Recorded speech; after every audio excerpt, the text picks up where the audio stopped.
I would now like to announce certain additional measures.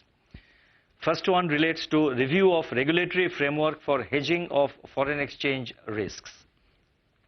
The regulatory framework for foreign exchange derivative transactions was last reviewed in 2020. Based on market developments and feedback received from market participants, the extant regulatory framework for forex derivative transactions has been refined and consolidated under a single master direction. This will further deepen the forex derivatives market by enhancing operational efficiency and ease of access for the users. The next announcement relates to framework for connected lending. The extant guidelines on connected lending are limited in scope. It has been decided to come out with a unified regulatory framework on connected lending for all regulated entities of the Reserve Bank.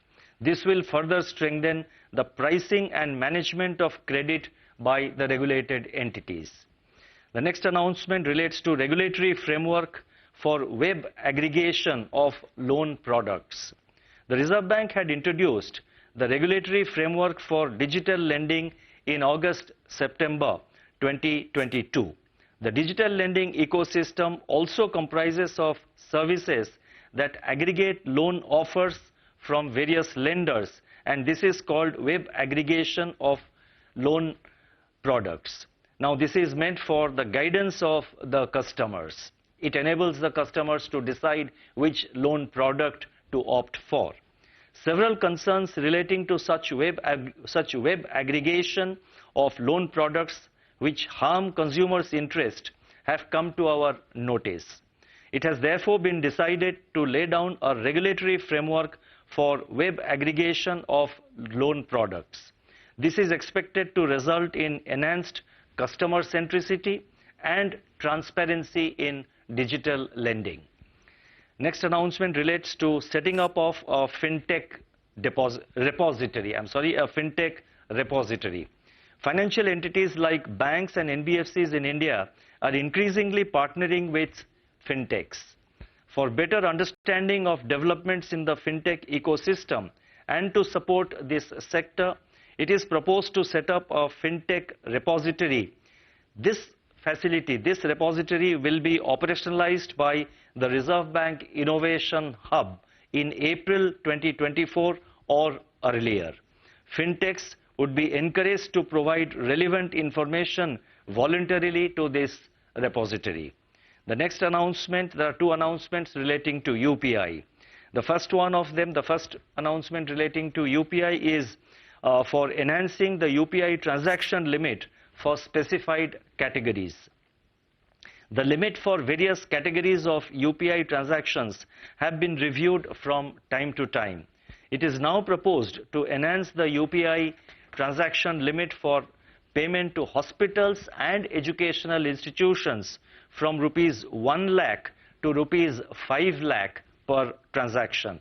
This will help the consumers to make UPI payments of higher amounts for education and healthcare facilities, for education and healthcare purposes. The second announcement relating to UPI relates to, it relates to e-mandates for recurring online transactions. It's actually, it's a much broader announcement. It relates to e-mandates for recurring online transactions, and specifically it focuses on enhancement of limit for specified categories. E-mandates for making payments of recurring nature have become popular among customers. Under this framework, an additional factor authentication is currently required for recurring transactions exceeding rupees 15,000. It is now proposed to enhance this limit to 1 lakh rupees per transaction for recurring payments for mutual fund subscriptions, insurance premium subscriptions, and credit card repayments. This measure will further accelerate the usage of e-mandates. So strictly speaking, this is not a part of UPI alone. It's a wider, it has got wider ramifications. And the last announcement that I have it relates to establishment of a cloud facility for the financial sector in India. Banks and financial institutions are maintaining an ever-increasing volume of data. Many of them are utilizing the cloud facilities for this purpose. The Reserve Bank is working on establishing a cloud facility for the financial sector in India for this purpose. Such facility would enhance data security, integrity and privacy. It would also facilitate better scalability and business continuity.